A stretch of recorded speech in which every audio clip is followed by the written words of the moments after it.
नमस्कार दोस्तों, स्वागत है आपका आपके अपने यूट्यूब चैनल मन अप स्टोरीज में। दोस्तों, एक नई कहानी शुरू करते हैं, कॉटेस्टेड डाइवोर्स। ये उस कहानी का पहला पार्ट है। दोस्तों चलिए इस कहानी को शुरू करते हैं। आप कमेंट करके ज़रूर बताइएगा कि कहानी आपको कैसी लगी। आशा रास्ते भर सोचती रही, उलझती रही अपने आप से कि आखिर उसे ये फैसला ले ही लेना चाहिए। इसी उलझन में वो घर पहुंची। मैंने डाइवोर्स के लिए कोर्ट में याचिका दायर करने के बारे में सोच लिया है। मैं परसों कोर्ट जाऊंगी और कल ही ये घर भी छोड़ दूंगी। आप कृपया करके तारीख पर कोर्ट में पहुंच जाएं तो आपकी बहुत मेहरबानी होगी। आशा ने अपने पर्स को साइड में रखते हुए ताने भरे लहजे से कहा और हाथ मुंह धोकर बिना किसी की तरफ देखे अपने कमरे में चली गई। ड्राइंग रूम में बैठा उसका पति सामने बैठे अपने माता पिता की तरफ देखने लगा। बेटा, मुझे लगता है ये घर की बात है तो तुम दोनों को आपस में ही सुलझा लेनी चाहिए। अगर तलाक की बात बाहर पता चलेगी तो समाज में हमारी कितनी थू थू होगी। तू तो जानता ही है ना। हो सकता है कोई आशिक मिल गया हो इस लड़की को, तभी तो इसकी जुबान निकल आई है लेकिन तेरे लिए कोई और लड़के मिलना मुश्किल हो जाएगा। तो घर के हालात बहुत अच्छे से जानता है। एक बार तो इतनी मुश्किल से शादी हुई है, दोबारा फिर से उतना खर्चा हमारे लिए मुमकिन नहीं है। हमें थोड़ी ना पता था कि ये लड़की ऐसी निकलेगी, वरना मैं इसकी परछाई भी तेरे ऊपर नहीं पड़ने देती। उस लड़के की माँ ने मुंह बनाते हुए कहा। लड़के ने एक बार अपनी माँ की तरफ देखा, फिर अपने पापा की तरफ देखा और उठते हुए बोला, आप दोनों इस डाइवोर्स की असली वजह जानते हैं तो प्लीज़ आशा को उसका दोष देना बंद कीजिए। कहकर वो उठकर अपने कमरे में चला गया। ईशान अपने कमरे में गया और परेशान होकर इधर उधर टहलने लगा। फिर कुछ सोचकर अपने एक दोस्त को कॉल लगा दिया। हेलो। हाँ ईशान बोल, उसके दोस्त ने कॉल उठाकर कहा।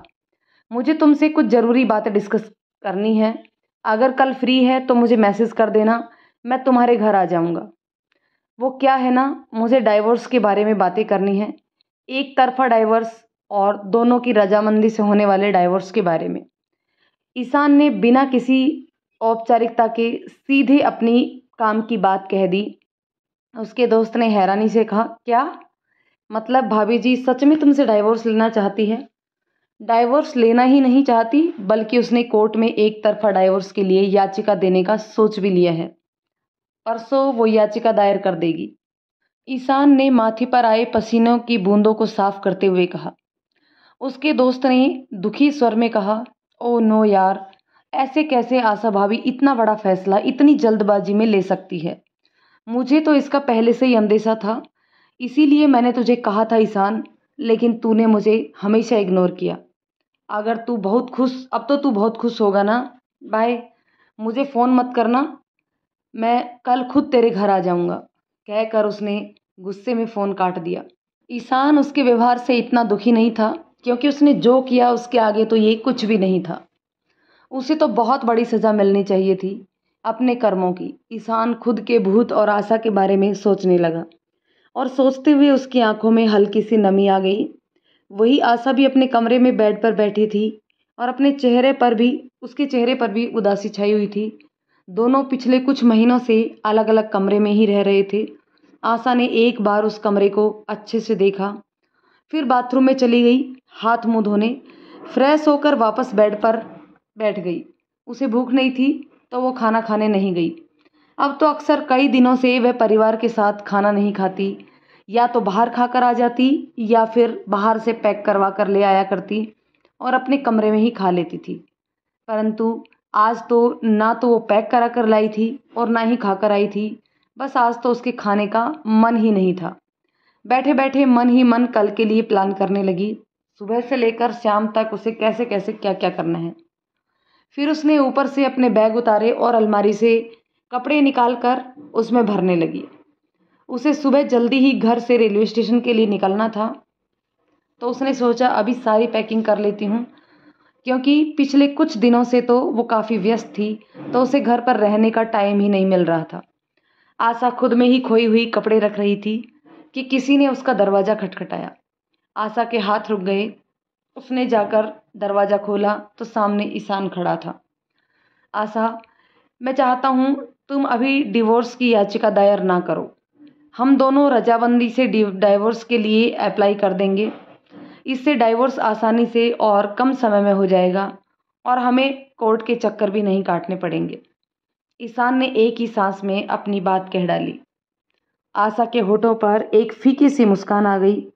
उसने दरवाजे का सहारा लेते हुए अपना एक पैर पीछे दरवाजे पर लगाते हुए अपने दोनों हाथों को सीने पर बांधते हुए कहा, यही बात मैं तुमसे पिछले 1 महीने से कह रही हूँ और तुम्हें समझाने की कोशिश कर रही थी, लेकिन तुम जैसे इंसान के साथ रह रहकर मुझे पता चल चुका है कि भैंस के आगे बीन बजाने से कुछ फ़ायदा नहीं।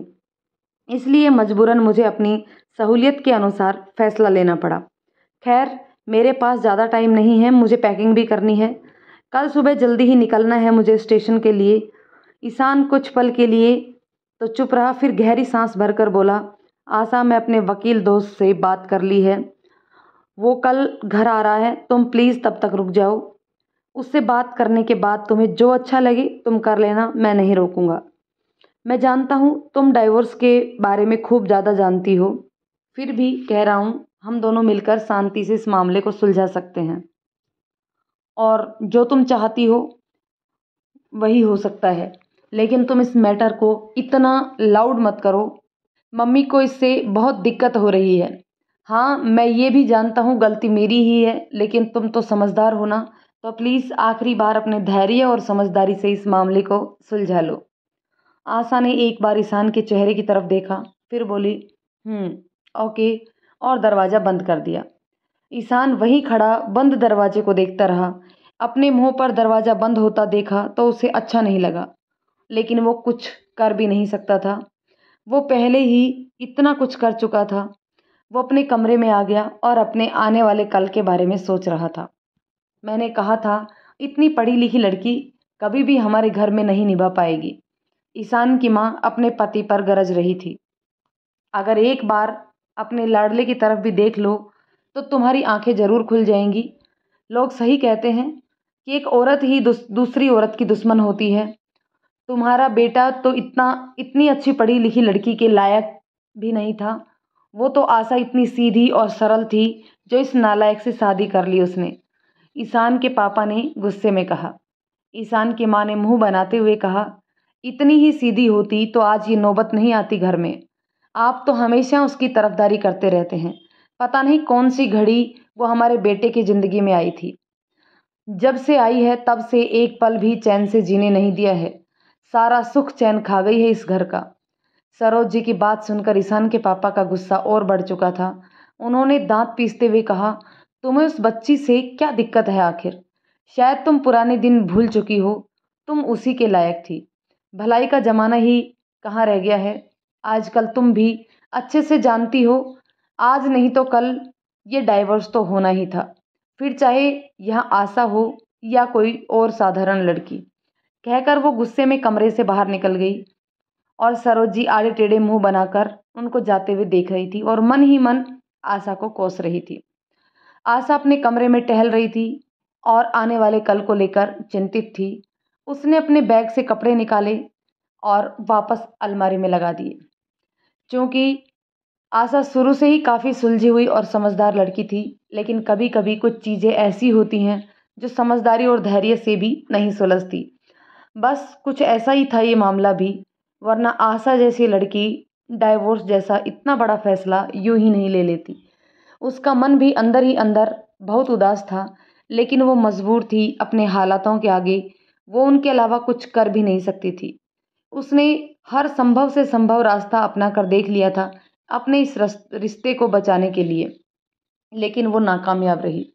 आखिर कोई भी रिश्ता एक तरफ से नहीं निभाया जा सकता, बल्कि कोई भी रिश्ता निभाने के लिए दोनों पक्षों की तरफ से कोशिश होनी चाहिए। आशा ने इस रिश्ते को अपना सब कुछ दिया था, लेकिन कब तक वो अपना सब कुछ त्याग कर पाती?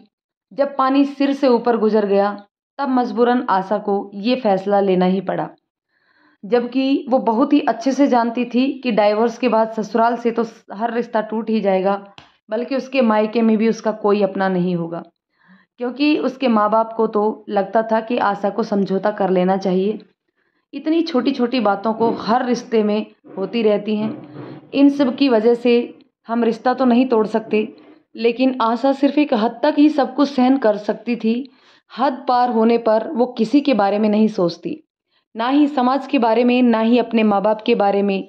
वो अपने निजी जीवन के कुछ फैसलों में किसी की भी दखल अंदाजी पसंद नहीं करती थी, इसलिए अपने माँ बाप को भी वो इतना पसंद नहीं थी। आशा ये बात बहुत बेहतर तरीके से जानती थी।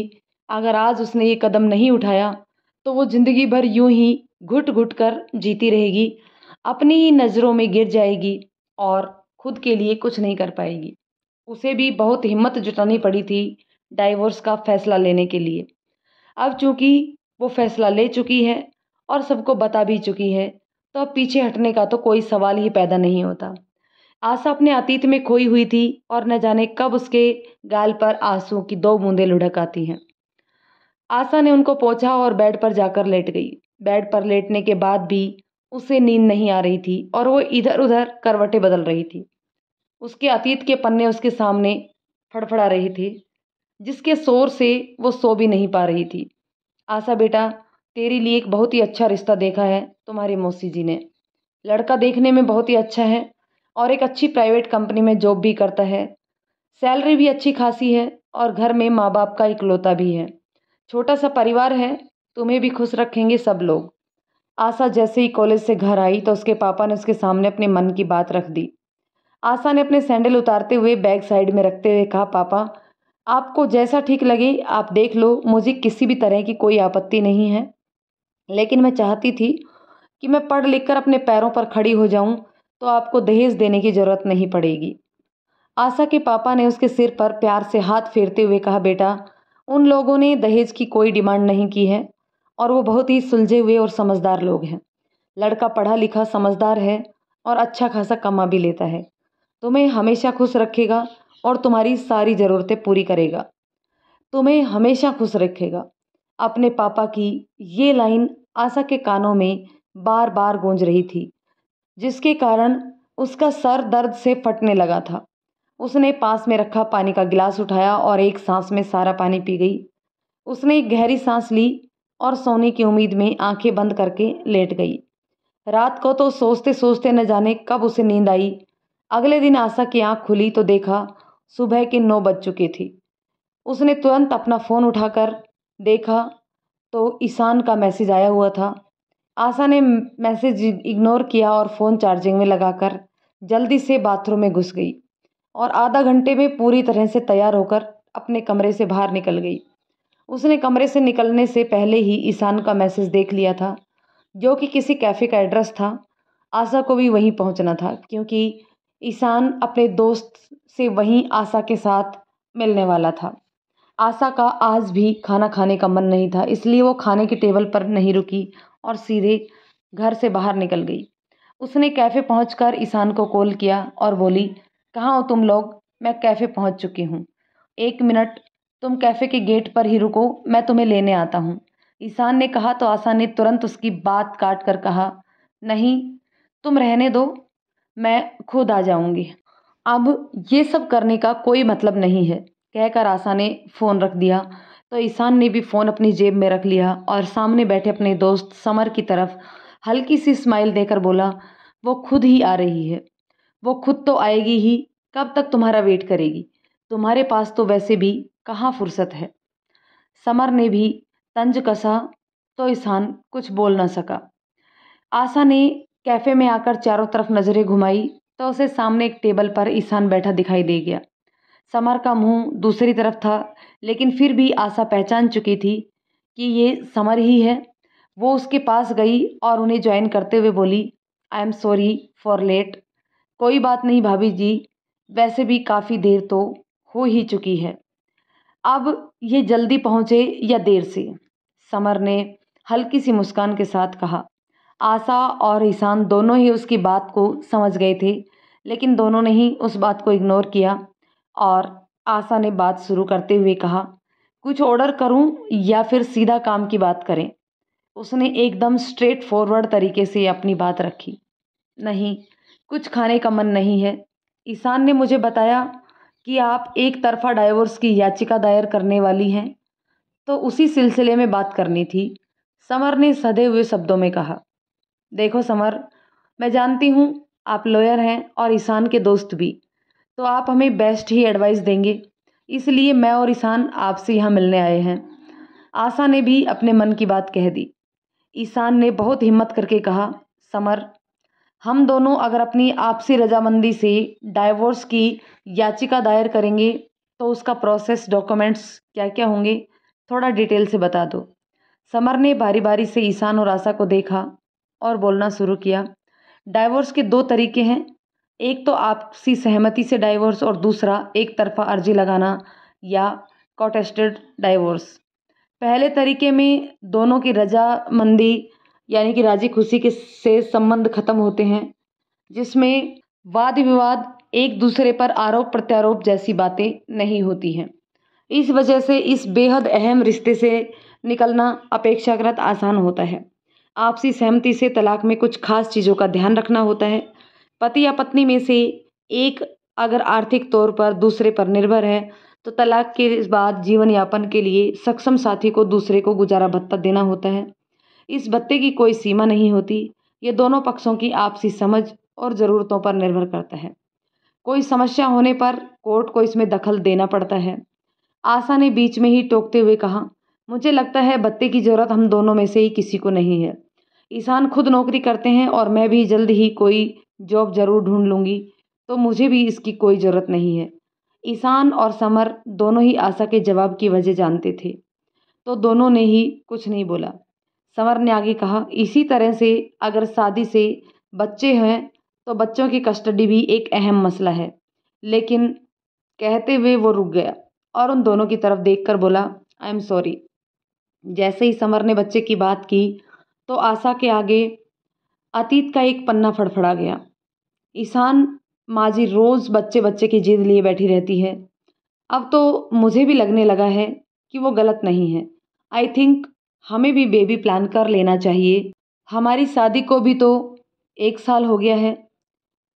वैसे भी मैं कोई वर्किंग वूमेन तो हूँ नहीं जो मुझे बच्चे संभालने में दिक्कत होगी। और आशा ने कपड़ों की तह करते हुए बेड पर बैठे ईशान से अपने मन की बात कही। ईशान ने आशा की बात पर ज़्यादा ध्यान नहीं दिया और खुद के काम में बिजी रहा। आशा ने कपड़े छोड़े और ईशान के बगल में आकर बैठ गई और उसके कंधे पर हाथ रखते हुए बोली, ईशान, तुम कितना बिजी रहते हो अपने काम में, कभी मेरी तरफ ध्यान नहीं देते। और मैंने कभी इसकी शिकायत भी नहीं की, क्योंकि मैं समझती हूँ एक मिडिल क्लास आदमी को अपने परिवार पालने के लिए दिन रात मेहनत करनी पड़ती है। इसलिए कह रही थी कि बेबी प्लान कर लेते हैं, मेरा भी मन लगा रहेगा बच्चे के सहारे। कहकर उसने ईशान के कंधे पर अपना सर रख दिया। ईशान ने उसके बालों में अपना हाथ घुमाते हुए कहा, ये बात तो सही कही तुमने, लेकिन कहते हुए वो चुप हो गया। क्या हुआ ईशान? आशा ने उसका चेहरा अपनी तरफ घुमाकर कहा। ईशान ने मुस्कुराकर ना में गर्दन हिला दी और आशा को खुद से अलग करते हुए बोला, ओके, सोचते हैं इस बारे में। आशा अपने ख्यालों से बाहर आई और सबसे छुपाकर अपनी आंख में आई नमी को पोंछ लिया, जिसे ईशान देख चुका था। दोस्तों, इस पार्ट को हम यहीं पे ख़त्म करते हैं। मिलते हैं नेक्स्ट पार्ट में और जानते हैं आगे क्या होता है। तो दोस्तों, यदि कहानी पसंद आई हो तो लाइक कर दीजिए और कमेंट करके बताइए कि कहानी कैसी लगी।